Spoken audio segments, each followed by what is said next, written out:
আপন দুই ভাই মিলে বিয়ে করেছেন একজন নারীকে, তাও আবার শতাধিক অতিথির সামনে উৎসবমুখর পরিবেশে।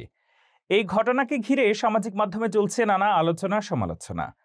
ঘটনাটি ঘটেছে হিমাচল প্রদেশের সিরমাউর জেলার ট্রান্সগিরি অঞ্চলে। 12 জুলাই থেকে শুরু হয়ে 3 দিন ধরে চলে এই ব্যতিক্রমধর্মী বিয়ের অনুষ্ঠান। কনে সুনিতা চৌহান এবং বর দুই ভাই প্রদীপ ও কপিল নেগি। তিনজনে জানান, এই সিদ্ধান্ত ছিল পুরোপুরি পারস্পরিক সম্মতির ভিত্তিতে, কোনো ধরনের সামাজিক বা পারিবারিক চাপে নয়। এই বিয়ে স্থানীয়ভাবে পরিচিত যদি দ্বারা প্রথা হিসেবে, যা আসলে পলিয়ান্ড্রি বা বহুপতি প্রথারই একটি আদি সংস্করণ। প্রথাটি অনুসরণ করে আসছে হিমাচলের হট্রি জনগোষ্ঠী, যারা হিমাচল ও উত্তরাখণ্ডের সীমান্তবর্তী অঞ্চলে বসবাস করে। এই জনগোষ্ঠীকে ভারত সরকার তালিকাভুক্ত উপজাতি হিসেবে স্বীকৃতি দিয়েছে 2021 সালে। প্রদীপ পেশায় একজন সরকারি কর্মচারী, আর কপিল বর্তমানে বিদেশে কর্মরত। তারা জানান, এই বিয়ের সিদ্ধান্ত ছিল পরিবার ও তিনজনের সম্মিলিত সিদ্ধান্ত, যার পেছনে রয়েছে নিজেদের প্রাচীন সংস্কৃতিকে রক্ষা করার ইচ্ছা।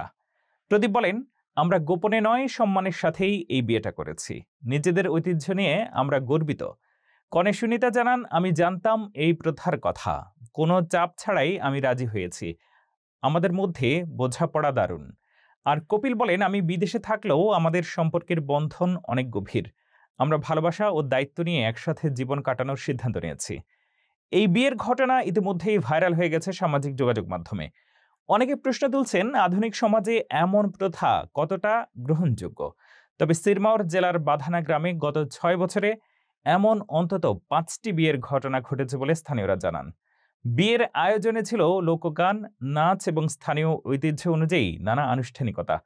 অতিথিদের খাওয়ানো হয় ঐতিহ্যবাহী হিমাচলি খাবার, আর আয়োজন ছিল একেবারে রাজকীয়।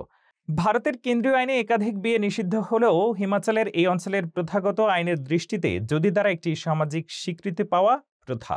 স্থানীয় রাজস্ব আইন এই বহুপতি প্রথাকে কোনোভাবে নিষিদ্ধ করেনি, বরং ঐতিহ্য ধরে রাখার স্বার্থে মৌন সম্মতি পালন করে আসছে প্রশাসন।